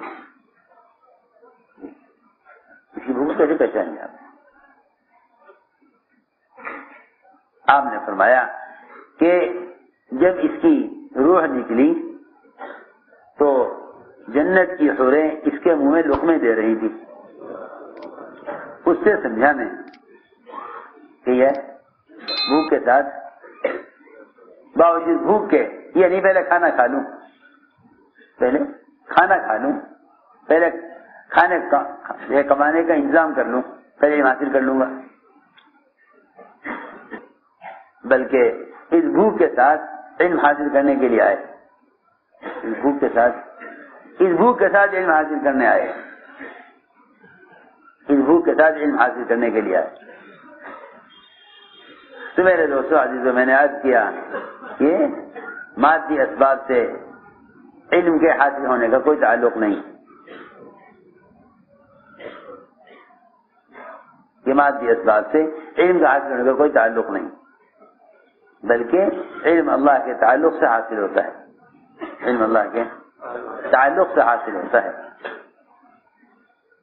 کہ علم اللہ کے تعلق سے حاصل ہوتا ہے۔ اس لیے فرمایا کہ اپنے علم کو لے کر حرکت میں بھی آیا کرو، اس لیے کہ حضور اکرم صلی اللہ علیہ وسلم نے اپنے لائب علم کی مثال بادل سے دی ہے۔ لائب علم مثال، آپ نے لائب علم کی مثال بادل سے دی ہے، آپ نے لائب علم کی مثال بادل سے دی ہے، علم گرانے کی مثال بادل سے دی ہے، اور امت کی مثال زمین سے دی ہے۔ امت کی مثال ساری امت زمین کی طرح، اور آپ کا لائب علم بادل کی طرح۔ بہت اچھی مثال ہے، بہت اچھی مثال ہے۔ فرمایا مثل ما بعثني الله به من الهدى والعلم كمثل غيث الكثير، کہ جو علم میں لے کر آیا ہوں اس علم کی مثال گھنے بادل کی طرح ہے، اور امت کی مثال زمین کی طرح ہے۔ زمین نہیں پھرتی، بادل پھرتے ہیں۔ کیوں بھائی؟ زمین نہیں پھرتی، بادل پھرتے ہیں۔ زمین کے اندر جمود، بادل میں حرکت، زمین میں ٹھہراؤ، بادل میں حرکت، بادلوں میں حرکت، زمین میں ٹھہراؤ، بادلوں میں حرکت۔ سارے بادل معمور ہوتے ہیں زمینوں کی طرف، بادل معمور ہوتے ہیں زمینوں کی طرف۔ جاؤ فلاں کے باغ کو سیراب کرو، یہ بادل کو حکم ہے، فرشتے ہکاتے ہیں بادلوں کو زمینوں کی طرف۔ اس طرح آپ صلی اللہ علیہ وسلم جو علم لے کر آئے، آپ نے خود اپنے علم کو من تک پہنچایا۔ بلغ ما انزل الیک من ربک، آپ خود پہنچائیے جو آپ پر حکم نازل کیے گئے ہیں، آپ نے خود پہنچائیے۔ آپ انہیں امت تک خود پہنچائیے۔ آج کل لوگ علم کی مثال کنویں سے دینے لگے کہ بھائی ہم کنویں کی طرح ہیں، یہ علم حاصل کرنا ہمارے پاس آئے۔ اور آپ صلی اللہ علیہ وسلم نے اپنے صحابہ، علماء صحابہ کو حرکت پر ڈالا کہ جو علم تم مجھ سے لے رہے ہو، اس علم کو لے کر امت میں، اس علم کو لے کر امت کے پاس جاؤ، اس علم کو لے کر امت کے پاس جاؤ۔ آپ صلی اللہ علیہ وسلم، آپ نے علماء صحابہ کو حرکت پر ڈالا، جسے میں نے عرض کیا کہ آپ نے علم کی مثال بادل سے دی، علم کی مثال بادل سے دی، اور زمین کی 3 قسمیں بیان کی۔ ایک زمین ہو جو پانی کو جذب کر کے گھاس، درخت، پھول اگائے۔ ایک زمین وہ ہے جو پانی کو جمع کر لے، وادی اور ڈیم جس میں پانی جمع ہو جاتا ہے، لوگ پیتے ہیں، پلاتے ہیں، اپنی کھیتیوں کو، اپنے جانوروں کو سیراب کرتے ہیں۔ ایک زمین وہ ہے شوریلی زمین جس میں پانی برس کر بہہ جاتا ہے، پانی برس کر بہہ جاتا ہے، اور لوگ اس سے اس علم سے کوئی نفع حاصل نہیں کرتے، اور اس علم کے ذریعے عزت اور سربلندی حاصل نہیں کرتے، پانی برس کر بہہ جاتا ہے۔ آپ کی کوشش ابو طالب پر بھی، ابو ہریرہ پر بھی، ابو طالب پر بھی اور ابو ہریرہ پر بھی۔ ابو ہریرہ بن گئے سب سے بڑے محدث، ابو ہریرہ بن گئے سب سے بڑے محدث۔ ابو طالب اسلام بھی نہ لائے، کوشش سب پر، محنت سب پر۔ یہ نہیں کہ جو آدمی طلب لے کر آئے گا اس کو سکھلا دیں گے۔ اس لیے علماء طالب ہیں، امت مطلوب ہے، جیسے بادل طالب ہیں، زمین مطلوب ہے۔ علماء طالب ہیں، امت مطلوب ہے۔ اگر علماء کو امت مطلوب نہیں تو پھر علماء مطلوب نہیں ہو سکتے۔ علماء جب مطلوب ہوں گے جب علماء کو امت مطلوب ہو۔ جب علماء کو امت، میں کچھ کہہ رہا ہوں، توجہ سے سنو، علماء کو امت مطلوب ہو تب یہ علماء مطلوب بنیں گے امت کے لیے۔ اگر علماء کو امت مطلوب نہیں اور یہ علم تک پہنچا کر امت کو جہالت سے نہیں نکالتے تو پھر علماء مطلوب نہیں ہے۔ علماء مطلوب جب بنیں گے جب علماء امت کے طالب بنے، علماء امت کے طالب بنے، علماء امت کے طالب بنے۔ حضور اکرم صلی اللہ علیہ وسلم اپنے صحابہ کو علم امت تک پہنچانے کے لیے نقل حرکت پر ڈالے ہوئے تھے۔ آپ نے اپنے صحابہ کو یہ سکھلایا تھا، بلغوا عنی ولو آیا، ایک آیت میں آتی ہے تمہارے ذمہ ہے دوسرے تک پہنچا دو، اس کو دوسرے تک، بلغوا عنی ولو آیا، ایک آیت بھی آتی ہے تمہیں چاہیے کہ دوسرے تک اس کو پہنچا دیں، ایک آیت بھی آتی ہے تو اسے دوسرے تک پہنچا دیا جائے۔ میرے دوستوں عزیزو، دعوت اور تعلیم کا میں کوئی فرق نہیں، کیوں؟ اس لیے کہ آنے والوں کو سکھلانا تعلیم ہے، جا کر سکھلانا دعوت ہے۔ تبلیغ اور تعلیم، دعوت اور تعلیم میں کوئی فرق نہیں، آنے والوں کو سکھلانا تعلیم، جا کر سکھلانا تبلیغ، جا کر سکھلانا تبلیغ۔ تعلیم اور تبلیغ میں کوئی فرق نہیں ہے، تعلیم اور تبلیغ میں کوئی فرق نہیں، آنے والوں کو سکھلاؤ تعلیم ہے، جا کر سکھلاؤ تبلیغ ہے۔ حضور اکرم صلی اللہ علیہ وسلم علماء صحابہ کی جماعتیں بنا بنا کر علاقوں میں صرف اس لیے بھیجتے تھے تاکہ وہاں علم پہنچ جائے۔ اس زمانے کے لوگ تو یہ سمجھتے ہیں کہ صحابہ صرف کافروں سے قتال کرنے کے لیے نکلتے تھے، یہ زمانے کا غلط خیال ہے، یہ زمانے کے لوگوں کا غلط خیال ہے، کیونکہ وہ سمجھتے ہیں کہ جہاد اور خروج اور اس کے فضائل صرف کافروں سے مقابلہ کرنے کے لیے ہیں، ایسا نہیں ہے۔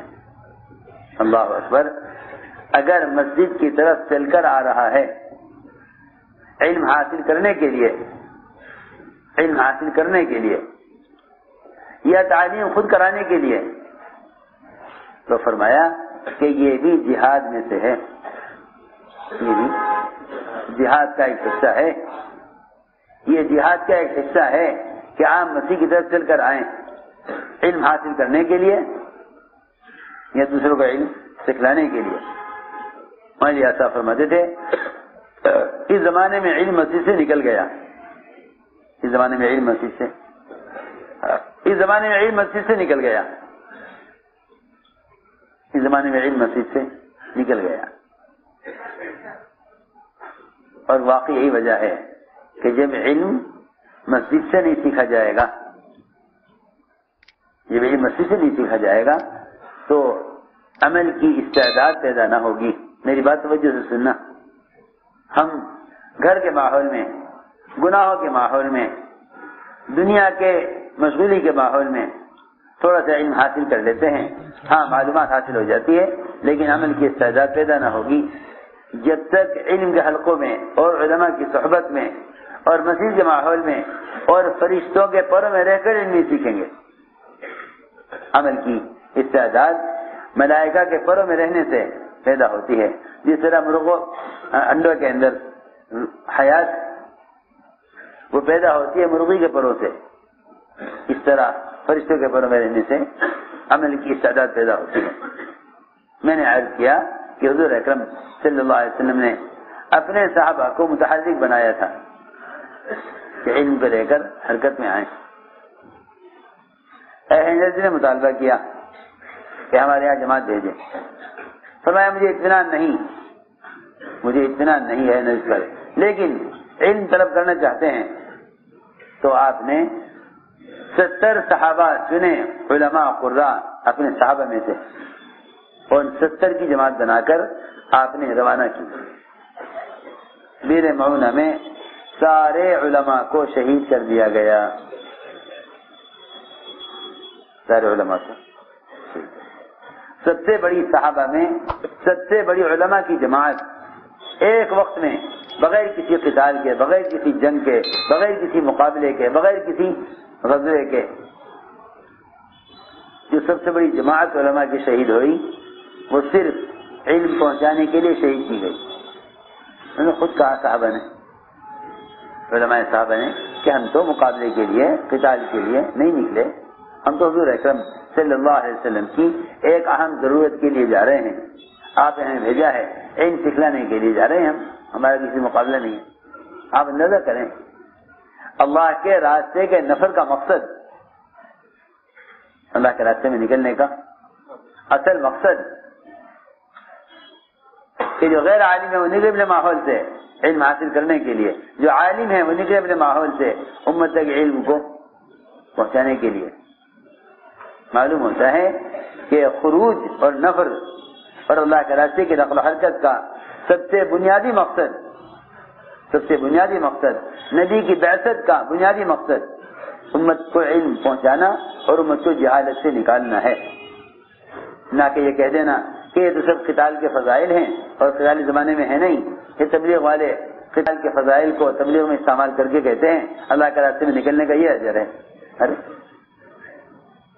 جب تمہیں پتہ ہی نہیں ہے کہ نبی کی بعثت کا کیا مقصد ہے. نبی کی بعثت کا مقصد یہ ہے، نبی کی بعثت کا مقصد یہ ہے کہ امت کو علم سکھلائیں اور امت کو جہالت سے نکالیں. یہ نبی کی بعثت کا اصل مقصد ہے. نبی کی بعثت کا اصل مقصد ہے. سنو غور سے بات، یہ نبی کی بعثت کا اصل مقصد ہے. هو الذي بعث في الأميين رسولا منهم يتلو عليهم آياته ويزكيهم ويعلمهم الكتاب والحكمة. یہ نبی کی بعثت کا اس آیت میں مقصد بتا دیا کہ امت کو دین کی تعلیم دینا، جہالت سے نکالنا، یہ نبی کی بعثت کا اصل مقصد ہے. اسے میں نے عرض کیا کہ قرآن نے کھول کر کہہ دیا کہ اللہ کے راستے کے نفر کا مقصد امت تک علم کو پہنچانا ہے. اللہ کے راستے کی خروج کا مقصد امت تک علم کو پہنچانا، یہ اللہ کے راستے کے نفر کا اصل مقصد ہے.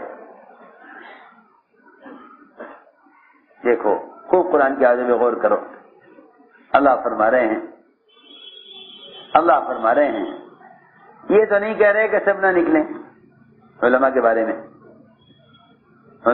میں کہہ رہے ہیں کہ یہ تو نہیں کہ سب نہ نکلیں، سب نکلیں مگر ایک ساتھ نہ نکلیں. علماء اس راستے میں علماء اس راستے میں سب نکلیں مگر ایک ساتھ نہ نکلیں. کیسی عجیب آیت ہے قرآن کی. علماء سب نکلے مگر ایک ساتھ نہ نکلے. ماں کان فرو کافہ، یہ تو مناسب نہیں ہے کہ سارے علماء ایک ساتھ نکل جائیں.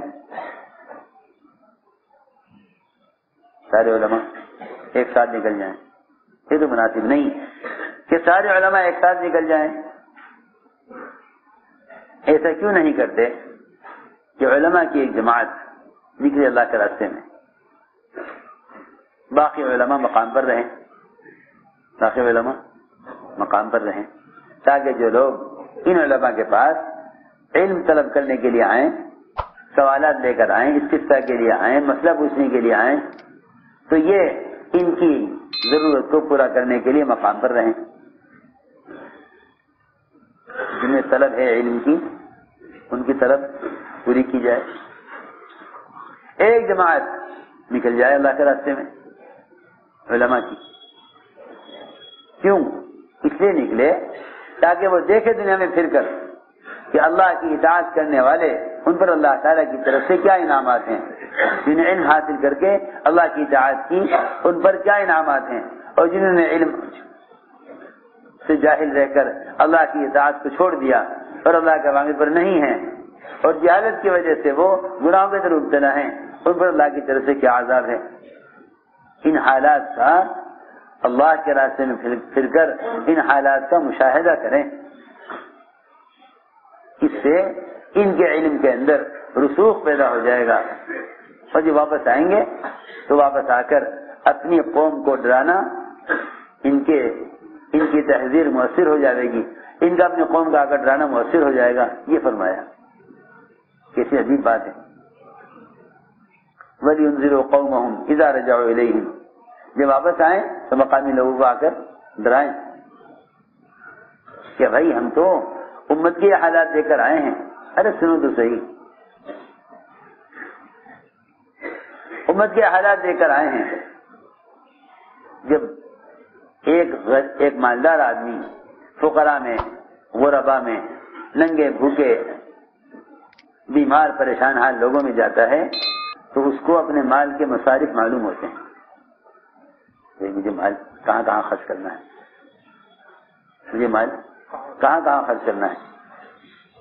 کہیں بیوائیں ملیں گی، کہیں یتیم مسکین بچیاں ملیں گی، کہیں غیر شادی شدہ عورتیں ملیں گی کہ مال کی وجہ سے شادی کرنے سے پریشان ہیں، نہیں کر سکتے، کہیں بے گھر لوگ ملیں گے. تو یہ سوچے گا کہ میرے مال کی کتنے مصارف ہیں. تو جو آدمی غربا کے درمیان نہیں جائے گا اسے اپنے مال کے مصارف نظر نہیں آئیں گے. اسی طرح جو عالم جاہل کے درمیان نہیں جائے گا اسے اپنے علم کے مصارف نظر ہی نہیں آئیں گے. وہ سمجھے گا علم تو میرے اپنے لیے ہے، اسے میں عمل کروں. حالانکہ اس کے پاس علم ساری امت کی امانت اس کے پاس ہے. امت کی امانت اللہ جس کو علم دیتے ہیں اس کے پاس امت کی امانت ہے. جیسے اللہ جس کو مال دیتے ہیں اس کے پاس غربا کی امانت ہے. اس کے پاس غربا کی امانت ہے. جی ہاں. اور دونوں کے لیے اس کے پاس، مالدار کے پاس دونوں کے لیے، دونوں کا حق اس کے مال میں ہے. سائل کا بھی سوال کرے آ کر، اور جو سوال نہ کرے اس کا بھی حق ہے. وفی اموالہم حق للسائل والمحروم. لو جی، جب مال میں سوال کرنے والے کا بھی حق ہے اور سوال نہ کرنے والے کا بھی، جو آ کر آپ سے سوال نہیں کر رہا ہے اس کا بھی حق آپ کے ذمہ ہے کہ آپ مال اس کو وہاں پہنچائیں، اس کے گھر. تو جس طرح جب مال کے لیے حکم ہے، جس مال کا تعلق دنیا کی چند روزہ زندگی سے ضرورت کے طور پر، تو جو آخرت جس پر ہمیشہ کی کامیابی کا یا ناکامی کا مدار ہے، وہ آخرت جس میں جہنم یا جنت کا فیصلہ ہونا ہے. بتاؤ اس آخرت سے متعلق علم کا پہنچانا کتنا زیادہ ضروری ہوگا.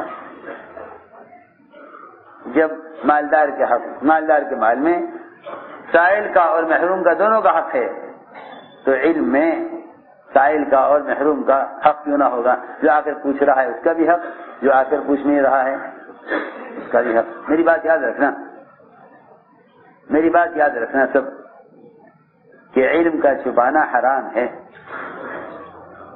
علم کا چھپانا حرام ہے اس شخص کے لیے جو آدمی اگر آپ سے سوال کرے اور آپ کو معلوم ہے لیکن آپ جواب نہ دیں اور اس کے علم نہ بتائیں اور اس کو رہبری نہ کریں، فرمایا کہ جس طرح علم کے چھپانے والے کے لیے وعید ہے سوال کرنے والے کو نہ بتانے پر، اسی طرح جو آ کر آپ سے سوال نہیں کر رہا ہے اور آپ سے علم حاصل نہیں کر رہا اس کو اس تک جا کر علم کا نہ پہنچانا اس پر بھی وعید ہے۔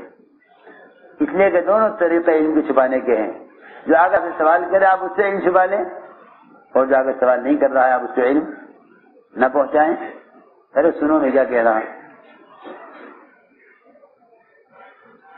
دونوں شکلیں ہیں علم کو چھپانے کی، جاہل تک علم کو نہ پہنچانا بھی علم کو چھپانا ہے اور سائل کو نہ بتانا یہ بھی علم کو چھپانا ہے۔ سنو، سائل کو نہ بتانا بھی علم کو چھپانا ہے اور جو عالم جو جاہل علم حاصل کرنے کے لیے نہیں آ رہا ہے اس تک علم کا نہ پہنچانا یہ بھی علم کو چھپانا ہے۔ آپ ذرا اندازہ کریں، کسی صحرا میں کوئی آدمی پیاس سے مر رہا ہو، پانی نہیں ہے پینے کو، پانی پینے کے لیے نہیں ہے، پیاس سے مر رہا ہے، آپ کے پاس مشکیزے میں پانی ہے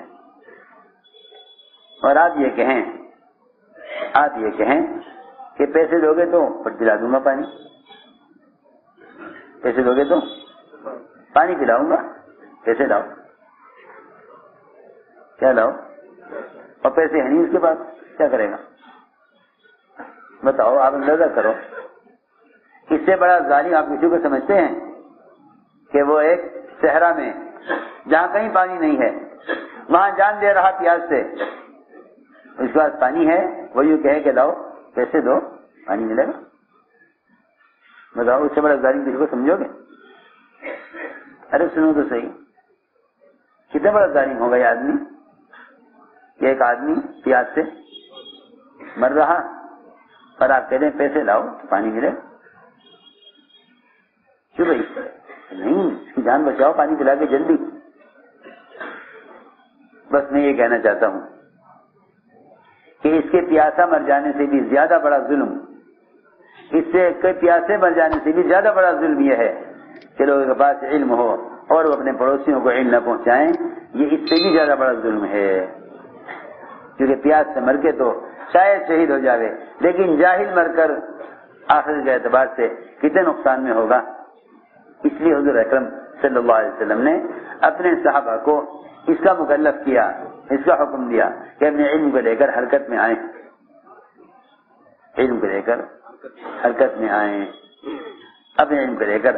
آپ نے فرمایا صحابہ سے کہ یہ تو تم جاہلوں کو دین سکھلاؤ، علماء سے فرمایا جاہلوں کو دین سکھلاؤ ورنہ میں تمہیں دنیا میں سزا دوں گا۔ صحیح حدیث ہے۔ تعجیل عقوبت کی دھمکی، تعجیل عقوبت کی دھمکی ان کے لیے جن کو اللہ نے علم دیا ہے۔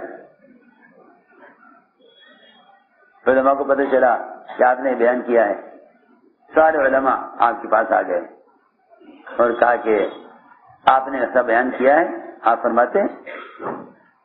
میں کہ ہاں، میں تو پھر کہتا ہوں کہ تو علماء جاہلوں کو دین سیکھنا ہے ورنہ علماء کو دنیا میں سزا دوں گا۔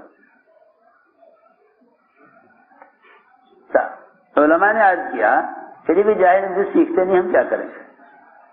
ہم تیار بیٹھے سکھلانے کے لیے، ہم تو تیار بیٹھے ہیں سکھلانے کے لیے، آتے ہی نہیں ہمارے پاس، ہمارے پاس آتے ہی نہیں۔ آپ نے پھر وہی کہا کہ تو علماء جاہلوں کو دین سکھلائیں ورنہ علماء کو دنیا میں سزا دوں گا۔ علماء نے پھر وہی بات دہرائی، ابھی تیری غیری نا کہ ہم ہلاک کیے جائیں گے دوسرے کی وجہ سے۔ یہ 3 مرتبہ آپ نے یہ بات فرمائی کہ میں علماء کو دنیا میں سزا دوں گا یا ورنہ جاہلوں کو علم سکھلائیں، تو علماء سمجھ گئے کہ آپ یہ کہنا چاہتے ہیں کہ اگر وہ تم سیکھنے کے نہیں آتے تو تم علم کو لے کر ان کے پاس جاؤ، علم کو لے کر تمہیں علم لے کر جاؤ ان کے پاس. اللہ کی شان. علماء نے خود ہی کہا آپ سے, علماء نے خود ہی عرض کیا آپ سے کہ آپ ہمیں 1 سال کا موقع دیجیے, ہمیں 1 سال کا ہم اس کا انتظار نہیں کریں گے کہ یہ جاہل مدینے میں آئیں سیکھنے کے لیے, بلکہ ہم جہاں جہاں اسلام پہنچ گیا اور علم نہیں پہنچا, ہم نقل و حرکت کے ذریعے وہاں علم کو پہنچائیں گے. 1 سال کا موقع دیے, 1 سال کا. علماء نے خود سال کا آپ سے مطالبہ کیا, خود اپنی تشکیل سال کی کرائی, خود ہم نے آپ کو پیش کر دیا 1 سال کے لیے. امہلنا سنۃ یا رسول اللہ, 1 سال کا موقع دیا. انہوں نے یہ نہ کیا کہ مدینے میں رہ کر 1 سال پڑھائیں گے, نہیں, یہ نہیں, بلکہ جہاں جہاں دیہاتوں میں اور نئی آبادیوں میں اسلام پہنچ گیا تھا, وہاں انہوں نے جا کر ان تک علم کو پہنچایا, ان تک علم کو. اس لیے میرے دوستو عزیزو, اس بات کا دل سے عزم کرو کہ علم علماء سے حاصل کریں, اور جن کے پاس علم ہے انہیں چاہیے کہ وہ اپنے علم کو امت تک پہنچائیں, کیونکہ ان کے پاس یہ علم امت کی امانت ہے. بس یاد رکھو, اس سارے خروج و نقل و حرکت کا اصل مقصد امت کو جہالت سے نکالنا اور امت تک علم کو پہنچانا ہے. امت تک علم کو پہنچانا ہی اصل مقصد ہے. اس کے لیے عزم و ارادے کرو. ماشاءاللہ جو علماء سال لگائے ہوئے ہیں وہ عرب کے سال کے لیے آپ کو پیش کریں, جو علماء سال کے لیے آئے ہیں وہ سال پیش کریں, اور جو 4 ماہ لگائے ہوئے حضرات ہیں وہ کھلے خرچ کے ساتھ باہر کے ملکوں کے لیے اپنے آپ کو پیش کریں. جی بھائی فرما کریے, اللہ سان فرمائے, اللہ کے وعدوں پر بھروسہ کر کے بولیں. میرے محترم دوستوں, بزرگوں, عزیزوں,